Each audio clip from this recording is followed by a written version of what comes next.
गृह विज्ञान विषय में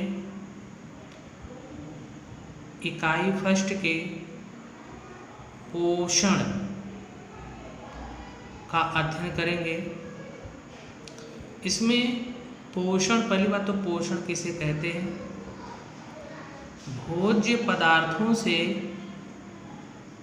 पोषण का मतलब, पोषण की परिभाषा होती है भोज्य पदार्थों से पोषक पदार्थों को प्राप्त करने की क्रिया पोषण कहलाती है।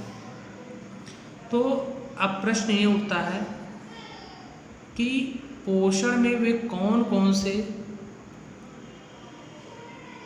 तत्व विद्यमान तत्व हैं जो हमारे शरीर का पोषण करते हैं। तो वैसे तो पोषण में कार्बोहाइड्रेट,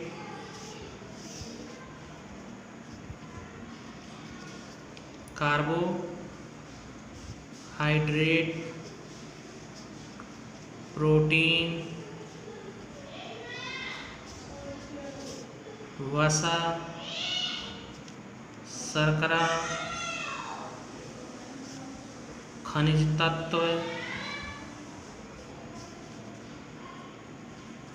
ये सभी जो होते हैं हमारे शरीर में पोषण में सहायक होते हैं। लेकिन पोषण में सबसे ऊपर किसका स्थान है?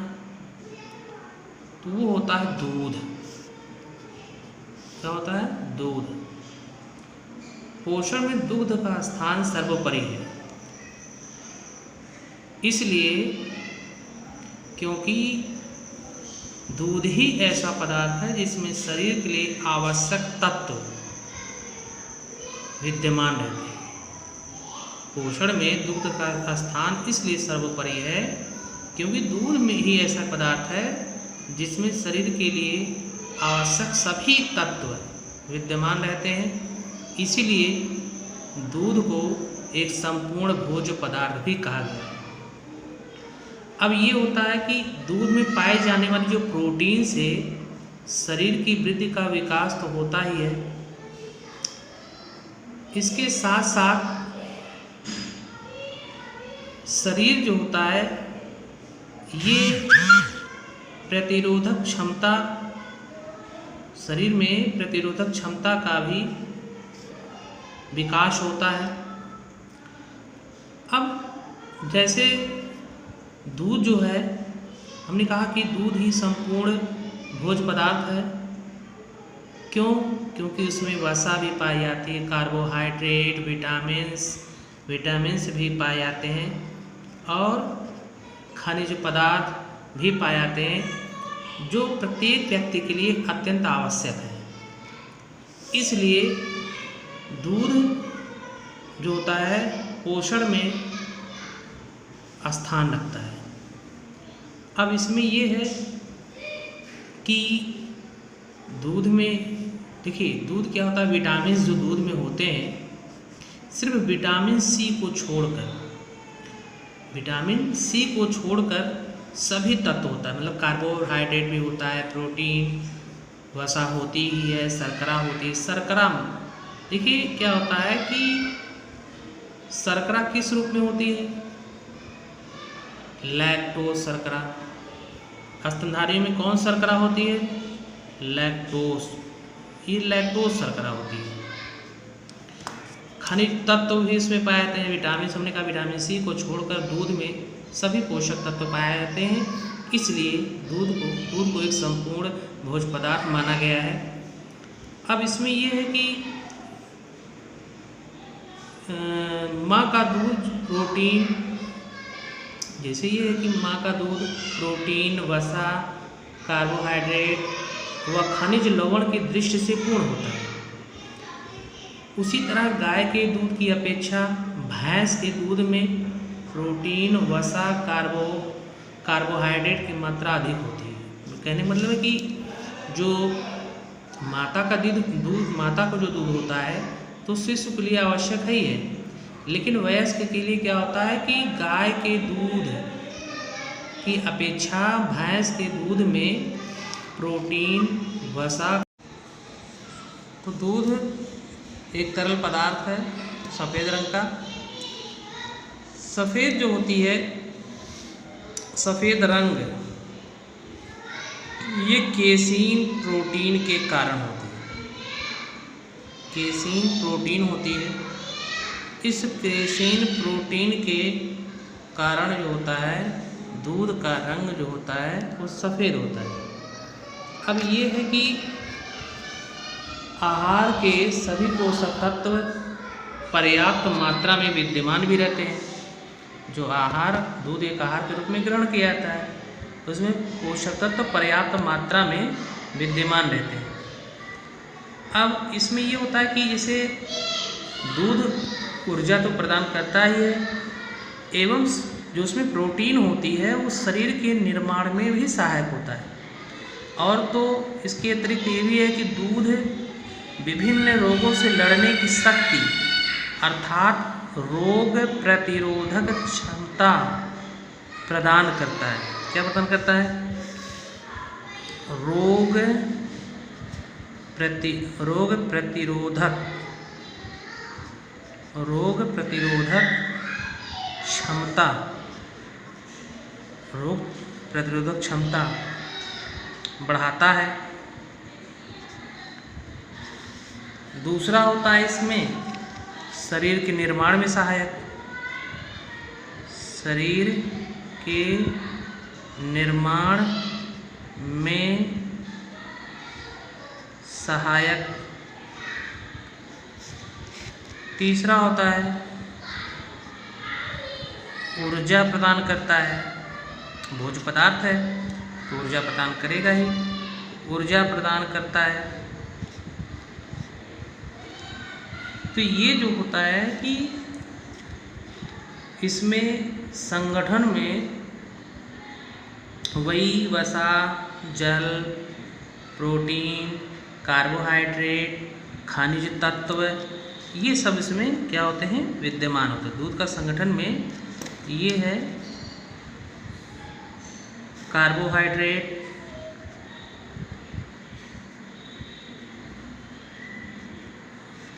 प्रोटीन,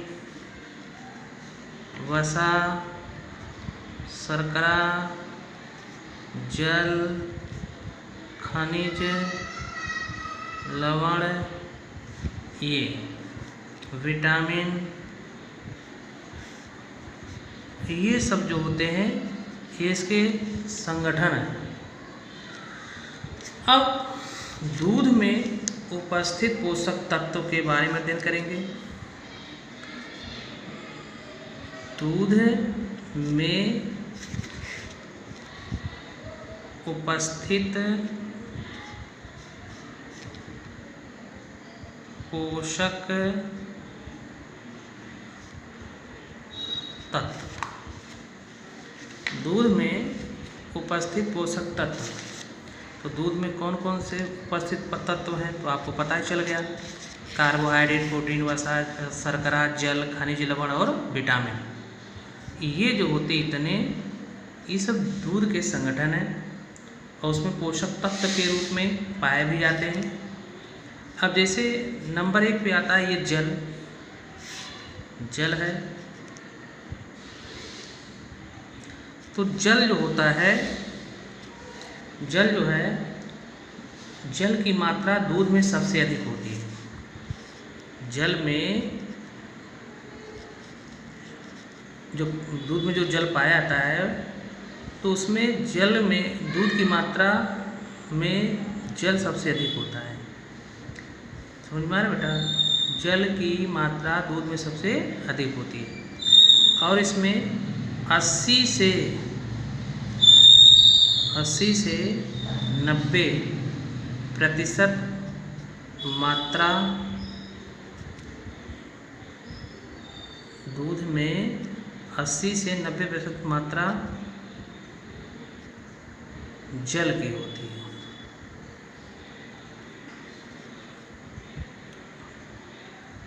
जल की होती है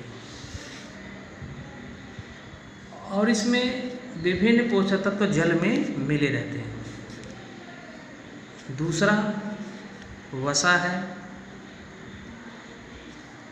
वसा, वसा का 3 से 4% भाग दूध में रहता है। वसा का 3 से 4% भाग किस में रहता है? दूध में, दूध में रहता है। घी निकलता है दूध से, वही वसा है। और यह पायस के रूप में पाया जाता है और सरलता से दूध की वसा पच भी जाती है। इसमें वसा में विटामिन ए तथा विटामिन डी, विटामिन ए तथा विटामिन डी वसा में पाया जाता है, वसा में पाया जाता है।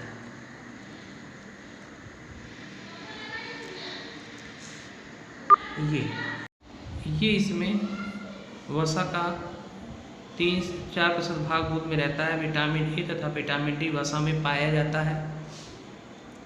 अब इसके देखिए क्या है कि जो इसमें विशेष प्रकार की सुगंध होती है, वह सुगंध ब्यूटेरिक अम्ल के कारण होती है।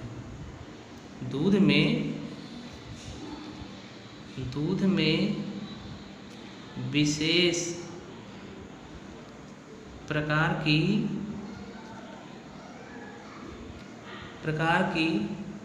गंध ब्यूटेरिक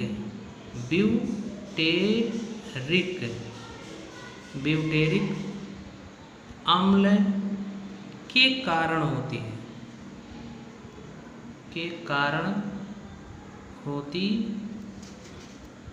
है। तो अब इसमें ये है, तीसरा होता है प्रोटीन।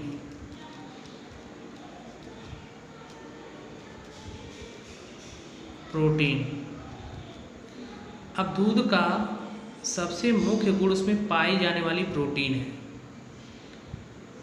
तो इसमें ये होता है कि जो प्रोटीन है वो ऐसा पौष्टिक तत्व है जो शरीर की उचित वृद्धि और विकास करता है। दूध में जो प्रोटीन होती है वो क्या करता है? शरीर की वृद्धि एवं विकास करता है और इसका अधिकांश भाग रक्त में अवशोषित हो जाता है। जैसे कि इसमें शिशु से लेकर वृद्ध व्यक्तियों के लिए विशेष लाभदायक और संपूर्ण आहार है। इसकी प्रोटीन उत्तम श्रेणी की प्रोटीन में आती है। तो इसलिए यह जो होता है प्रोटीन शरीर की उचित वृद्धि व विकास करने में सहायक होता है। चौथा होता है कार्बोहाइड्रेट।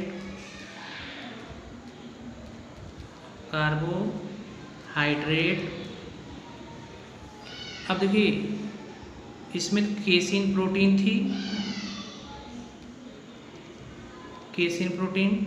इसमें कार्बोहाइड्रेट है।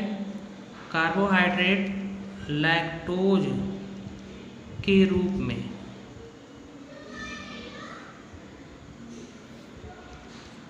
में पाया जाता है। ये पाया जाता है।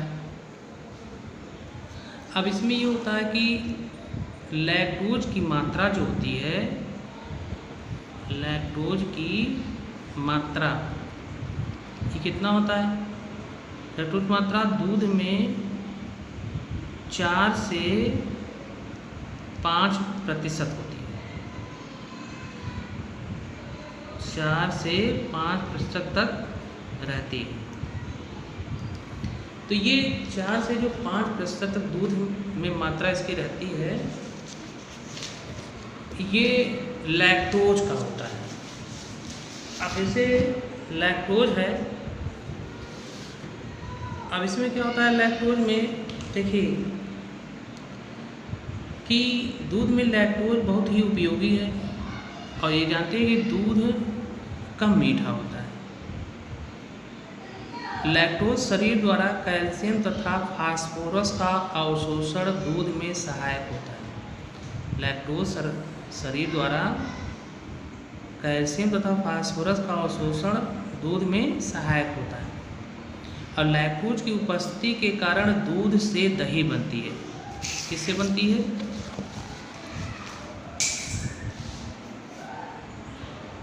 लैक्टोज की उपस्थिति, लैक्टोज की उपस्थिति के कारण दूध से दही बनती है। तो इसमें ये होता है कि लैक्टोज की उपस्थिति, देखिए लैक्टोज जो शर्करा होती है तो दूध में एक लैक्टोबैसिलस जीवाणु होता है। लैक्टोबैसिलस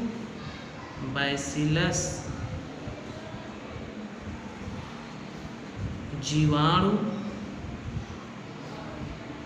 दूध की लैक्टोज शर्करा को लैक्टिक अम्ल में बदल देता है। तो जब लैक्टिक अम्ल में बदल जाएगा तो इसी अम्ल के कारण दूध दही में बदल जाता है। तो लैक्टिक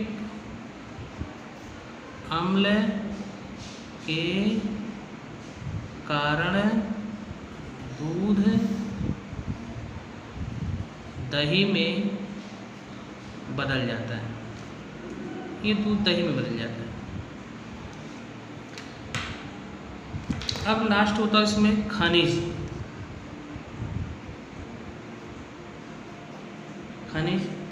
अब ये दूध में खनिज लवण की मात्रा पर्याप्त होती है। तो दूध में देखिए कौन कौन से खनिज होते हैं। दूध में होता है कैल्शियम फास्फोरस। दूध में कैल्शियम फास्फोरस,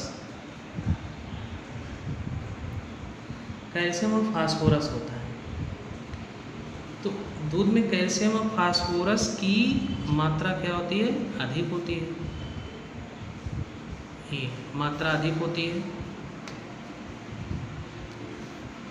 तो ये दूध में कैल्शियम तथा फास्फोरस की मात्रा जो अधिक होती है ये करता क्या है? तो ये जो कैल्शियम और फास्फोरस है यह दांतों व अस्थियों की वृद्धि एवं विकास के लिए आवश्यक है। किसके लिए? दांतों और अस्थियों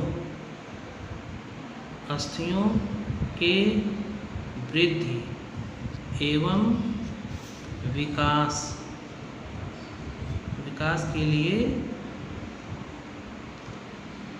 विकास के लिए आवश्यक है।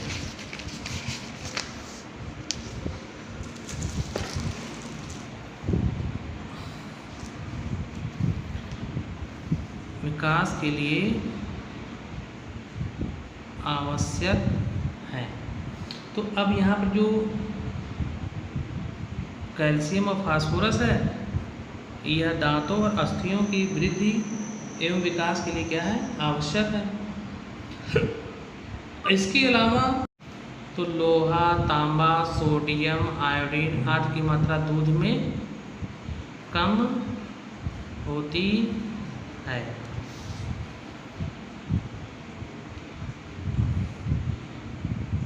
अब शेष सेकेंड पार्ट अगले दिन भेजा जाएगा। बेटा हमने पहले चैप्टर में किताब का फ़ोटो स्कैन करके एक चैप्टर का भेज दिया है। आप उसको अध्ययन करते रहिएगा और नोट्स बनाते रहिएगा। ठीक है, धन्यवाद।